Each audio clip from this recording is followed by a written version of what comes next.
السلام علیکم ناظرین، پروگرام تماشا کے ساتھ فاتح شہباز خان۔ کرونا وائرس کے جو ہیں وار جاری ہیں۔ لاہور میں 9 نئے کیسز آنے پر تعداد 484 تک پہنچی ہے۔ پنجاب میں 71 مریضوں کا اضافہ ہے اور اس طرح سے 3016 ہو گئی ہے یہ تعداد۔ ایکسپو سینٹر میں 176، میو ہاسپٹل میں 124، پی کے ایل آئی میں 21 مریض جو ہیں وہ زیر علاج ہیں۔ سروسز میں 4 ہیں، چلڈرن اور مزنگ ہاسپٹل میں 5، گنگا رام میں 3، جنرل ہاسپٹل میں اور زنا ہاسپٹل میں 1 مریض جو ہے وہ زیر نگرانی ہے۔ یہ تو وہ ساری صورتحال ہے جو آپ سارا دن ٹیلی ویژنس پہ دیکھ رہے ہیں کہ اپڈیٹ کیا چل رہی ہے۔ اب ذرا ویژولائز کیجئے، آپ چلے جائیے 20 مارچ پہ، 21 مارچ پہ، 20 مارچ پہ چلے جائیے، جب ابھی بہت ساری جگہوں پہ لاک ڈاؤن کے فیصلے نہیں ہوئے تھے، حالات ذرا نارمل تھے، تو ایک تشویش کی لہر تھی۔ تو آہستہ آہستہ اس کے اگلے ہفتے چیزیں، مارچ کے آخری ہفتے میں لاک ڈاؤن پہ چیزیں چلے گئی۔ 2-3 دن بڑا اچھا لاک ڈاؤن چلا اور حکومت نے بتایا کہ جتنے بھی لوگ ہیں، جو دہاڑی دار طبقہ ہے، جو مزدور طبقہ ہے، ان کے گھر ہم راشن پہنچائیں گے۔ ہاں، یہ بات اپنی جگہ کہ اتنے بڑے پیمانے پہ حکومت کا اتنے بڑے پیمانے پہ راشن پہنچانا جو تھا، اس پہ ڈیبیٹ ہو سکتی ہے کہ سوسائٹی کا رول کتنا ہونا چاہیے، باقی سارے جو لوگ مل کے کام یہ کر سکیں تو کیا ہونا چاہیے، یہ ایک علیحدہ بحث ہے۔ اب جب لاہور کی تعداد 484 ہے، مارچ کے آخری ویک کی بات ہم کر رہے ہیں کہ جب نارمل حالات تھے اور کچھ سینکڑوں تک بھی بات نہیں پہنچی تھی اور کچھ پیشنٹس تھے رپورٹڈ 12، 14، 15 یا 20 تک، 21 تک، 24، 25 تک، تو اس وقت لاک ڈاؤن پہ تھے ہم۔ آج جب تعداد اس کی 484 جو ہے وہ لاہور میں ہو گئی ہے اور 3000 پلس جو ہے وہ پنجاب میں ہو گئی ہے، تو ہم نے کیا کیا ہے، لاک ڈاؤن میں نرمی کر دی اور گلیوں میں، سڑکوں پہ، چوراہوں پہ لوگوں سے بات چیت کرتے ہوئے، جب بھی ہم پوچھتے ہیں، پروگرام تماشا کی ٹیم پوچھتی ہے کہ بھائی جان آپ گھروں میں نہیں رکتے، وہ کہتے ہیں ہمیں راشن ہی نہیں کسی نے دیا، نہ کوئی پیسے دیے ہیں، تو ہم گھروں میں کیسے رکیں؟ اب اس پہ آپ آرگومنٹ نہیں کر سکتے۔ ایک بندے کو روٹی اور جان کے لالے پڑے ہیں، 3-4 بچے اس کے گھر ہیں، کرائے کا مکان ہے، تو وہ کیا کرے گا؟ دہاڑی لگا کے گھر آئے گا؟ دیکھیں، ہمارے جو سننے والے ہیں ان کے پاس ریفریجریٹرز میں ڈھیر سارا فروٹ پڑا ہے اور بہت سارا ان کے پاس میٹ پڑا ہے، گوشت ہیں 4-5 قسموں کے، بٹیرے پڑے ہوئے ہیں، کسی کے پاس تلیئر پڑے ہوئے ہیں، بڑا شکار کر کے رکھا ہوا ہے لوگوں نے، چکن پڑا ہے، بیف پڑا ہے، مٹن پڑا ہے، تو وہ تو اور کیٹیگری، انہیں تو فرق نہیں پڑے گا، وہ اور طرح سے کیلکولیٹ کرتے ہیں اپنی لائف کے معمولات اور زندگی۔ ایک بندہ جس نے صبح رس کھانے ہیں تو بجٹ نہیں ہے، دوپہر میں دال پکانی ہے، بجٹ نہیں ہے، شام میں کچھ کھانا ہے، اس کا بجٹ نہیں ہے، بچوں کا دودھ لانا ہے، بجٹ نہیں ہے، وہ کیا کرتا ہوگا؟ اب جب اس کنفیوژن کی وجہ سے، اس کنفیوژن میں بڑا باریک سا ایک فرق ہے۔ باریک فرق یہ ہے کہ ہر گھر میں جا کے راشن نہیں دے سکی حکومت، تو مجبوراً اس نے کہا کہ چھوٹے لوگ جو ہیں ان کو کھول دیں آپ، وہ جو لوگ جو بہت کم کماتے ہیں، اس کی چھوٹی چھوٹی انڈسٹری جو ہے، چھوٹی چھوٹی صنعت، وہ کھول دیں آپ۔ اب ہم کل بادامی باغ منڈی چلے گئے، پروگرام تماشا نے وہاں کا وزٹ کیا، اپنے ویورز کو دکھایا، تو وہاں تو ہزاروں میں تعداد تھی اور جب پیک پہ منڈی تھی تو وہ تعداد بہت بڑی بن جاتی ہے لوگوں کی جو آنے جانے والے تھے۔ تو یہاں تو ویسی سوسائٹی کو ہم نہیں بتا سکے، نہ میسیج دے سکے ہیں کہ آپ کا گھروں میں رہنا کتنا ضروری ہے۔ وہ کیا کیا جواب دیتے ہیں، کس طرح کے فتوے لگاتے ہیں، وہ ایک علیحدہ بحث ہے، اس پہ ہم پروگرامز کریں یا نہ کریں، ان سننے والوں کو کوئی فرق نہیں پڑتا جو اس پہ ایمان ہی نہیں لاتے کہ آپ گھروں میں رہیں، اس بات کو وہ سرے سے مانتے ہی نہیں۔ تو اس کنفیوژن کا بھی کوئی حل حکومت کے پاس نہیں ہے۔ اب اتنی لمبی تمہید کا مطلب یہ ہے کہ جب مارچ کے آخری ویک میں ہم چند لوگ پازیٹیو ادھر آئے تھے لاہور میں، تو ہم لاک ڈاؤن پہ تھے، اور جب 3000 پلس تعداد لاہور پنجاب پورے میں ہو چکی ہے تو ہم لاک ڈاؤن کو مائنس کر دیں۔ اب 10، 15، 20 دن بعد یا 25 دن بعد یا 2 مہینے بعد ہم اسی فیز میں اگر واپس آ گئے جس فیز کی وجہ سے ہم نے لاک ڈاؤن کیا تھا، تو پھر کون ذمہ دار ہوگا؟ پھر آپ کو بھوک اور موت میں سے خدا نہ خواستہ کس چیز کو چننا پڑے گا؟ کہ ایک بندے کے پاس روٹی نہیں تھی، آپ نے اسے باہر بھیجا کہ روٹی کما کے لا، وہ خدا نہ خواستہ میرے منہ میں خاک، وہ باہر سے موت کما لایا، اپنے بچوں کو نہ دی، بیوی کو بھی دی، پورے گھر میں بانٹی، جس چیز کی لکھی ہوئی تھی وہ چلا گیا اس دنیا سے۔ آپ اب حکومت اسے وینٹیلیٹر بھی دے رہی ہے، اب حکومت اسے روٹی بھی دے رہی ہے، سب کو کوارنٹائن بھی کر رہی ہے، پھر آپ کیا کریں گے؟ تو حکومت جو ہے اسے پالیسی ساز ہونا چاہیے۔ ہماری اطلاعات ہیں، ڈاکٹروں نے کہا، بارہا کہا کہ لاک ڈاؤن میں نرمی نہ کریں، ایکسپرٹس کے ساتھ بات ہوئی، سب نے کہا لاک ڈاؤن میں نرمی نہ کریں، ڈاکٹرز کی ایکسپرٹس کی رائے کو نگیٹ کیا گیا اور لاک ڈاؤن میں نرمی کی گئی۔ اس کے پیچھے حکومت کی بنیادی وجہ تھی کہ غریب بندہ کھائے گا کہاں سے۔ تو اس میں سے اب ہوگا کیا پاسبل ہو سکتا ہے؟ کیونکہ یہاں لوگ اوائڈ بھی نہیں کرتے، جب لاک ڈاؤن تھا تو تب ہم کہتے تھے کہ لوگ اوائڈ نہیں کرتے، آج تو شہر معمول کے مطابق تھا، جس طرح یہ 12-14 فروری کو چل رہا تھا یا جنوری کی کچھ ڈیٹس کو چل رہا تھا، اسی طرح شہر تھا۔ اب اس شہر کا مستقبل کیا ہوگا آنے والے دنوں میں؟ کیا مستقبل محفوظ ہاتھوں میں ہے، نہیں ہے؟ یہ وہ سارے موضوعات ہیں جن پر بات کریں گے۔ ڈاکٹر جاوید حیات خان صاحب، ماہر امراض سینہ، ممبر کرونا ایکسپرٹ ایڈوائزری گروپ، میرے ساتھ اس وقت موجود ہیں۔ ڈاکٹر صاحب آپ کا بہت شکریہ۔ ملک محمد اعظم صاحب، ترجمان پنجاب حکومت، کسی تعارف کے محتاج نہیں، ملک صاحب آپ کا بہت شکریہ۔ رانا محمد ارشد صاحب ترجمانی کریں گے نون لیگ کے، بڑے پرانے ورکر ہیں نون کے، بہت شکریہ رانا صاحب آپ کا بھی۔ ڈاکٹر صاحب، مجھے گفتگو کا آغاز آپ سے کرنا ہے اور آپ سے یہ جاننا ہے کہ جب ہم چند تھے اور کرونا پازیٹیو چند لوگوں کا آیا تھا تو لاک ڈاؤن تھا، اب ہزاروں میں تعداد ہے تو لاک ڈاؤن نہیں ہے، اور پہلے بھی جو لاک ڈاؤن تھا جب کہتے تھے کہ لاک ڈاؤن ہے تو اس پہ عمل درآمد نہیں ہو پاتا تھا، تو آپ سمجھتے ہیں خطرہ ٹل گیا ہے یا آپ سمجھتے ہیں کہ یہاں سے ایک بڑا مومنٹم بن سکتا ہے، بڑی ویو بن سکتی ہے جو خدا نہ خواستہ سب کو اپنے بہاؤ میں لے سکتی ہے ابھی بھی؟ ڈاکٹر صاحب جی بہت بہت شکریہ، آپ نے اپنی تمہید میں، اپنے انٹروڈکشن میں ساری چیزیں واضح کر دی ہیں۔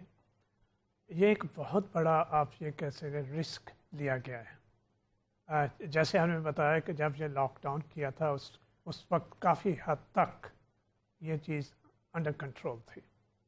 اگر آپ دنیا بھر کو دیکھیں، آپ کے سامنے دو ماڈلز ہیں، ایک چائنا کا ماڈل ہے جنہوں نے لاک ڈاؤن کیا اور ان کا ایک سمپل ایک ہی ماٹو تھا، nothing will move, that's what they said, every thing stops. اور دوسری طرف آپ کا یورپ کا ماڈل ہے جو اٹلی اور یو کے نے کیا، انہوں نے بڑی نرمی برتی۔ پھر اس کے بعد یو ایس کا ماڈل ہے کہ جنہوں نے شروع میں بہت ہی نرمی برتی اور اس کا نتیجہ آپ کے سامنے ہے۔ تو جب یہ لاک ڈاؤن ہوا تھا 23 تو اس وقت بھی لاک ڈاؤن صحیح معنوں میں نہیں تھا۔ ٹھیک، اس بھی بہت سے لوگوں کو 40 کے قریب جو تھی ایگزمپشنز دی گئی تھی، جو لوگ اپنے کام پہ جا رہے، فارمیسی کو دی، پیٹرول اسٹیشن کی، ایک بڑا لمبی لسٹ ہے۔ اور لاک ڈاؤن کے باوجود آپ لوگوں کو دیکھتے تھے اسی طرح وہ سڑکوں پہ گھوم رہے تھے۔ یہاں دو ایشوز آتے ہیں، ایک تو میڈیکل اسپیکٹ، ڈیفینیٹلی یہ ایک تجویز دی گئی تھی، مشورہ دیا گیا تھا کہ لاک ڈاؤن کیا جائے اور مکمل لاک ڈاؤن کیا جائے، اور دوسری طرف معاشی حالات ملک کے کہ وہ اس چیز کا متحمل نہیں ہو سکتا۔ مگر تیسری چیز جس کی طرف میں زیادہ آپ کو واضح کرنا چاہتا ہوں وہ ہے ایز پاکستانی شہری ہماری اپنی ذمہ داری۔ ہم ہر چیز گورنمنٹ پہ نہیں ڈال سکتے، ہم ہر چیز میڈیکل پروفیشن پہ نہیں ڈال سکتے، ہماری اپنی بھی ذمہ داری ہے۔ ایک ذمہ دار شہری کی وجہ سے ہمیں یہ دیکھنا ہے کہ نہ صرف یہ کہ مجھ سے دوسرا شخص محفوظ رہے بلکہ میری اپنی زندگی بھی محفوظ رہے۔ تو وہ شہر جو ہماری رسپانسبلٹی ہے، انفارچونیٹلی وہ بالکل نہیں ہے۔ تو یہ بڑا مشکل فیصلہ ہے۔ ابھی یہ دیکھا جا رہا ہے کہ لاک ڈاؤن نرم کرنے کے بعد اس کا کیا ایفیکٹ ہوگا۔ تو اگر اس کا ایفیکٹ ایک ہفتے کے اندر بہت برا نکلتا ہے تو مجھے یقین ہے کہ یہ پالیسی شاید دوبارہ ریوزٹ کی جائے گی۔ ٹھیک ہے ملک صاحب، مجھے اب یہ آپ سے جاننا ہے کہ حکومت اب ٹیسٹ کرنا چاہ رہی ہے۔ ڈاکٹر صاحب نے فرمایا کہ ایک ہفتے بعد، اور اس ٹیسٹ کرنے کے بعد ورسٹ نتیجے نکلے اور وہ بعد میں سنبھال ہی نہ گئے اور چیزیں پھیلتی گئیں، تو پھر آپ کیا کریں گے؟ اور اس پالیسی میں نرمی کی وجہ سے بہت بڑا خدا نہ خواستہ حادثہ بھی رونما ہو سکتا ہے، جس طرح بہت سارے لوگ اس پہ، خاص طور پہ ایکسپرٹ اوپینین جب آپ ڈاکٹروں سے لیں تو وہ کہتے ہیں کہ چونکہ خطرہ بھی ٹلا نہیں ہے تو چیزیں ورسٹ بھی ہو سکتی ہیں۔ کیا حکومتی پالیسی ہے مین اس میں ملک صاحب؟ جی بسم اللہ الرحمن الرحیم۔ آپ کو جیسے پتہ ہے کہ جیسے ہی کرونا وبا پاکستان کے اندر آئی اور اس کی شروعات کوئی ایران بارڈر سے اور کراچی سے شروعات ہوئی، اور وہاں پر آپ نے دیکھا کہ سید مراد علی شاہ صاحب کی جو عملی اقدامات تھے وہ شاید اس طرح نہ تھے، لیکن میڈیا کمپین ان کی بہت زیادہ تھی، جس کی وجہ سے ٹی وی پر، میڈیا پر یہ بحث بھی چلی کہ پنجاب کی کارکردگی جو ہے وہ کم ہے اور سندھ کی کارکردگی بہت زیادہ ہے. اب جب کہ معزز عدالت نے جو ریمارکس دیے ہیں اس میں سندھ کی کارکردگی کا جو سب سے بڑا سوالیہ نشان ہے وہ تو یہ ہے کہ وہ جو راشن انہوں نے تقسیم کیا ہے 11 ارب روپے کا، اس کا ہی کچھ پتہ نہیں چل رہا. اب آ جائیں پنجاب اور مرکز کی طرف. پرائم منسٹر عمران خان صاحب نے اس قوم کا درد محسوس کرتے ہوئے اپنے تمام جو گورنمنٹ کے ترقیاتی منصوبے تھے ان کو روکا اور 1200 ارب روپے کا پیکج جو ہے وہ پاکستان کے عوام کے لیے، غریب دہاڑی دار کے لیے اناؤنس کیا، جس سے 1 کروڑ اور 25 لاکھ کے قریب خاندان جو ہیں وہ 12,000 روپے کے حساب سے مستفید ہوں گے. پنجاب گورنمنٹ کی بات کر لیں تو انہوں نے بھی 25 لاکھ خاندانوں کے لیے پیکج کا اعلان کیا اور پہلے اس کی رقم 4,000 تھی جس کو بڑھا کر پھر 12,000 روپے کر دیا گیا. اور اگر آپ یہ دیکھیں کہ پنجاب حکومت کتنی سنجیدہ ہے اس کرونا وائرس سے نبٹنے کے لیے، تو بزدار حکومت کے جو اقدامات ہیں وہ عملی طور پر آپ کو ثابت کریں گے کہ پنجاب گورنمنٹ کی جو بیسٹ ابیلٹی ہے، ان کی جو محنت ہے، اس میں کوئی شک نہیں ہے. پچھلے 3 دن سے سردار عثمان بزدار صاحب بحیثیت وزیر اعلیٰ اپنے صوبے کے اضلاع کے دورے کر رہے ہیں، کوارنٹائن سینٹر کے دورے کر رہے ہیں، آئسولیشن وارڈز کے دورے کر رہے ہیں، ہاسپٹلز کے دورے کر رہے ہیں، انتظامات کو مؤثر اور بہتر بنانے کے لیے احکامات دے رہے ہیں.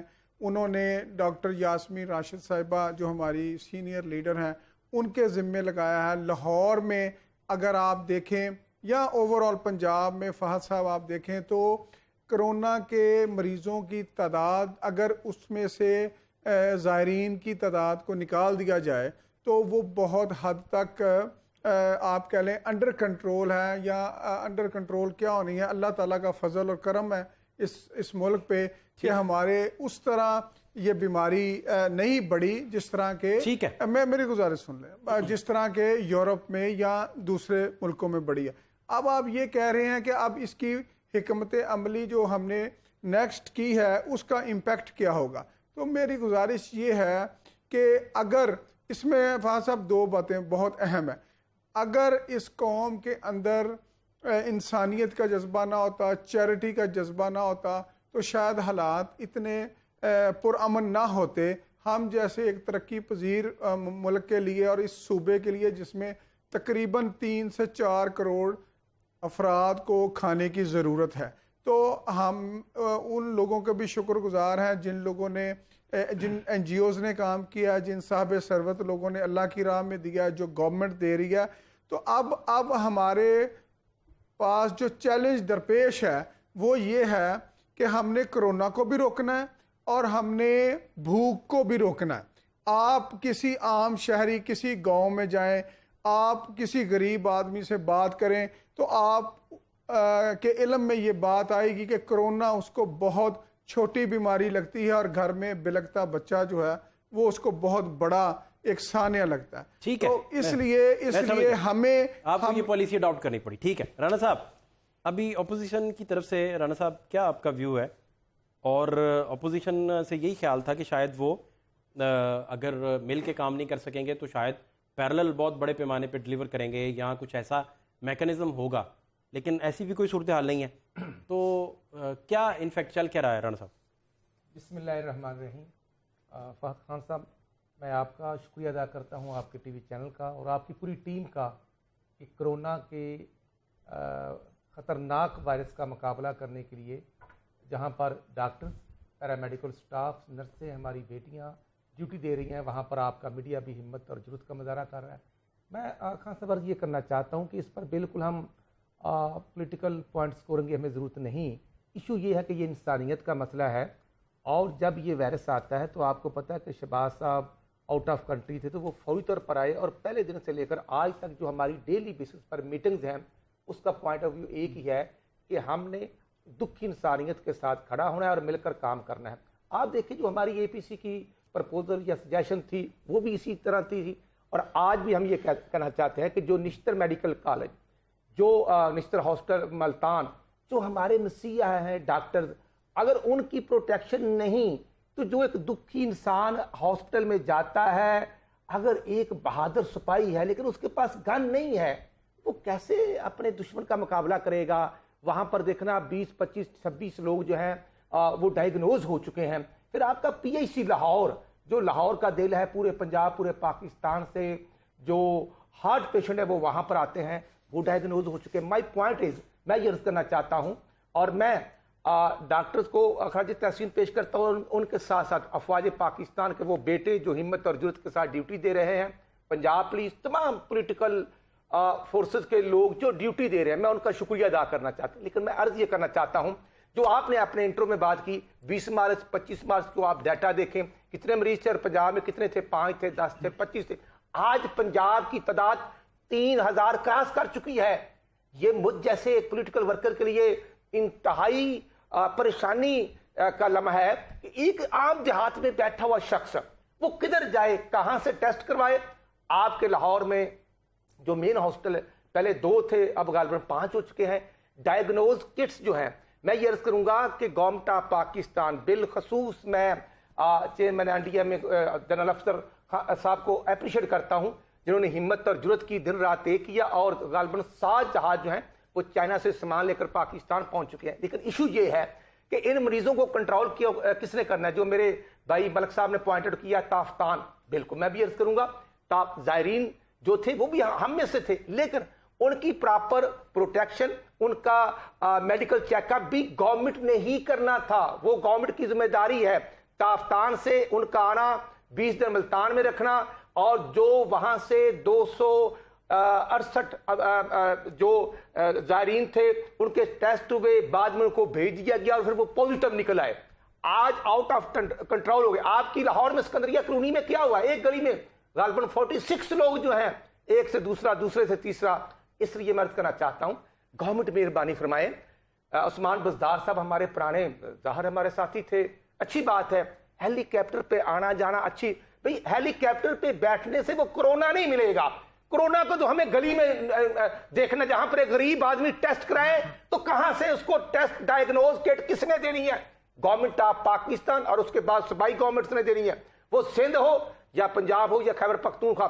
آج 3000 تعداد ہو چکی ہے. فہد خان صاحب، میں آپ کو گواہ بنا کر کہتا ہوں، جو ہم نے بات کی تھی، جو شہباز شریف صاحب نے کہا تھا کہ ڈیٹا اور اسکریننگ جو ہے وہ سب کے سامنے لائیں، اور ہم یہ نہ کہیں کہ گھبرانا نہیں، کچھ نہیں ہوگا. نہیں، یہ خطرناک مرض ہے. جن کے پیارے اللہ کو کے پاس پہنچ چکے ہیں ان سے پوچھیں. جو پوری فیملی کے 6 7 لوگ جو ہیں وہ ہاسپٹل میں پڑے ہیں.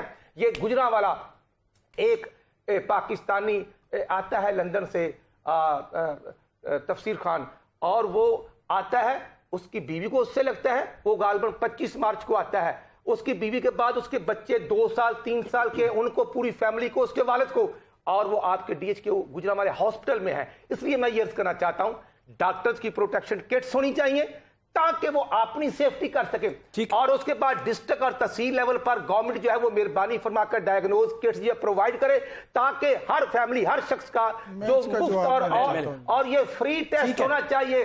جیسے ڈینگی کا 90 روپے میں ہوا تھا، گورنمنٹ میں فری ہوتا تھا. اس لیے گورنمنٹ مہربانی فرما کر ایشوز کو ٹیک اپ کرے. ٹھیک ہے، ہیلی کاپٹر بھی آئیں جائیں، یہ ان کا کام ہے، ان کی ان کا کام ہے، لیکن اس سے غریب کا مرض نہیں، اس کا حل نہیں ہوگا.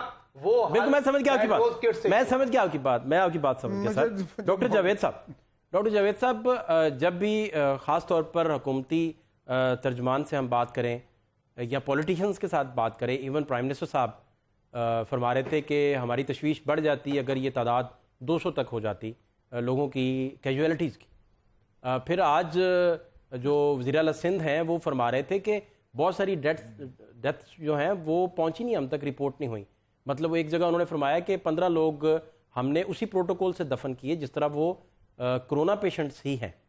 تو بہت سارے لوگ وہ کہتے ہیں کہ اس وجہ سے اگر وہ بات جو لوگ کہہ رہے ہیں کہ یہ 200 نہیں ہوئی ڈیتھس تو پھر تشویش ہونی تھی، تو وہ کہتے ہیں کہ یہ بہت سارے آف دی ریکارڈ چیزیں ہیں جو رپورٹ ہی نہیں ہوئی. 300 لوگ ہیں، تقریباً 300 لوگ ہیں. تو ڈاکٹر صاحب یہ اس آرگومنٹ کو کیسے آپ دیکھتے ہیں کہ وہ شدت نہیں ہے پاکستان میں، وہ حالات نہیں ہے پاکستان میں، اس کو آپ کیسے ایڈریس کریں گے ڈاکٹر صاحب؟ دیکھیں، یہ آپ نے بہت ہی دلچسپ سوال کیا ہے اور مشکل سوال بھی ہے. دنیا بھر میں، پاکستان کو ایک طرف چھوڑیے، جب کوئی جو ڈیتھس ہو رہی ہیں، فار ایگزامپل